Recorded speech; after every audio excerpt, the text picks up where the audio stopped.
Now it's time for another Board Game Brawl preview with Nick Minahan, sponsored by BoardGameBliss.com. Hey now, my name is Nick, this is Board Game Brawl, and today we're going to do something a little bit different. I want to tell you about an app. This is the GameFindr app. Now you might remember GameFindr because I did a preview video for it while it was still seeking funding on Kickstarter. It's successfully funded. I'm sure I had everything to do with that.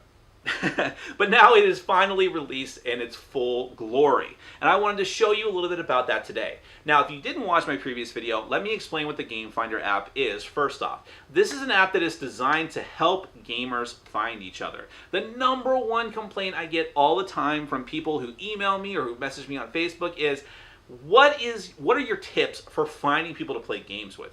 Games are a social experience, and unlike online games that like Call of Duty and things like that, it can be very, very difficult to find people to play with because you have to meet them physically in person. You have to find them. You have to find a place to play. That's all very, very difficult. There's only so many things that you can do. You can use sites like meetup.com, but that's expensive. It's fiddly. It's hard to use, and it doesn't always work, and it's just not simple and intuitive. The GameFindr app is designed to be a workaround for that, to make it easy, to make it fast, and for you to do it right there on your phone with an easy-to-use app, which is more than I can say for the meetup.com app. Now that I've had a chance to actually try the GameFindr app, and I'll show it to you in a minute, it gives you functionality of finding other people connected to the app. You can chat with them. You can upload your profile so that people can see the type of games that you want, the type of games that you want to play. You can find local game stores. There's just a lot there. And while the app is new, and while it needs to have more and more users come to it, you have to start somewhere. And I think that it's incredibly interesting. And if you're interested in it, definitely go to the App Store. It's available for Android. It's available for iOS. It's available pretty much on every platform at this point. Check it out. So let me go ahead and show you how the app works, and hopefully you'll consider checking it out. Alright, so I'm just going to do a quick run through of how the GameFindr app works. I'm using my Nokia tablet here, so I have an Android system, but it's available for iOS as well. So you have to excuse me if it doesn't show up very well on screen. I don't really have a camera formatted to show a screen like that. But here I have the app already downloaded. It's free. By the way, let me stress that it is free. So let me go ahead and click that. Just pop up really simply. Then you can do a login. Now you can do a formal account if you want to, and I do have an account. I have both types of accounts set up, but you can also, I can't get back to that screen because it auto logs me in. But you can do both a normal login or you can do a Facebook login. So you can create an account or just link it to your Facebook account. And then here is just this main screen is going to keep track of different posts and activity that's going on. If you go over to this tab here, there's my other account, by the way. So there's Nick Minahan, the second. You can find matches in your area, other people who have the GameFindr app who are also logged in and looking for other players. And if you look down here, you have other things. You can report a user, block a user, so that's typical privacy type things if someone's being a problem. But other notable tabs here. First, you can add as a friend. So it'll probably be very weird if I add myself as a friend, so we'll try it with someone else. But you can also do a player rating, which I think is pretty interesting. You can give someone a thumbs up or a thumbs down. I'm not going to jinx myself either way, so we'll just leave that alone for myself. But then let's scroll through some other people. So here you have other people who in their profile pictures who come up, and then you can try and add them as a friend. I might have already clicked this person. There you go. So I've sent it, and then he can accept that request or not at his choosing.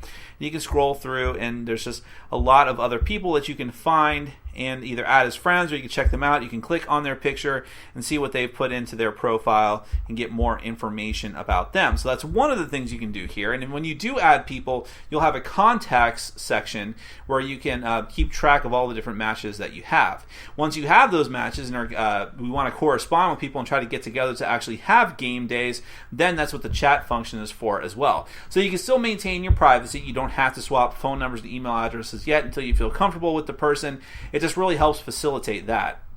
And then over here you have your own profile as well, which you can add to. And like I said, I linked this account to my Facebook post, so that's why it looks like my Facebook timeline. If you go up to the top tab up here, well, first you have your settings tab. This is where you can edit your profile. So you can edit your picture, your location settings. You can make a blurb about yourself. You can do the default radius. So I could say, in fact, mine's pretty low, so maybe I want to go ahead and make that higher. So I'll do it within, 50, 49 miles, whatever that might be. And then I can choose the primary types of games that I play. And this is what I mentioned in my original preview. I think I mentioned about this, where you can actually submit the types of games that you want to see there. So you see all kinds of different things. There's Settlers of Catan, but then you also see there's Shadows over Camelot, there's a Star Wars CCG, there's Summoner Wars, Terra Mystica. So all the types of games that you people who are watching my channel would most likely be interested in. Tokaido, Ticket to Ride, Uno, if you really care. There's Warhammer 40k or War Machine. That's a typo. War Machine 40k. It shouldn't be like that, but there's Warhammer and Zombicide. So there's a lot of different things here. And then you have, you have the Any tab. There's additional games you can add as well, like keywords. You see account settings. So there's a lot of different things. I thought it doesn't have any of my personal information. No big deal. You can suggest games, and you can save that there. So let's go ahead and save what I have there. So once that saves, then I'll go up and I'll show you some of the other tabs that were up at the top of the little bar up here at the top. All right, so if we go back to here, here's just some of the other things you can share on Facebook. There's a local game store locator, which is pretty cool. So you can just go here, and depending on where your location is, you can see game stores in your area. So that's probably telling people where I live, but it doesn't matter. You have Cool Stuff Games Hollywood is one of my local ones. Here's a bunch of, you can narrow it down, but these are from across the state. So there's some from Orlando as well. And there's just a ton of different games. Actually, more than I thought there possibly could be, which is pretty interesting to me. But that's definitely the main store that I go to whenever I'm doing something. So you have a lot of different options here. As time goes on, the app is going to be getting even more fleshed out, and you'll have even more people that you can potentially meet as more and more people find the app. And hey, that's kind of the reason for this video as well. So that is just a very quick rundown of the GameFindr app. And I hope that's been informative for you, and I hope that you use it in order to find the type of people that you want to game with, and help facilitate setting up meetups and having people get together and congregate in order to play the games that you all love. Download it now. It's free, iOS, Android, all different platforms. Check it out. That is the GameFindr app from MTG headquarters. Thanks for watching. Follow us on Facebook, Twitter, and Patreon. And make sure to check out our sponsor, Board Game Bliss, where you can find an amazing selection of games from around the world. BoardGameBliss.com. Thanks for your support.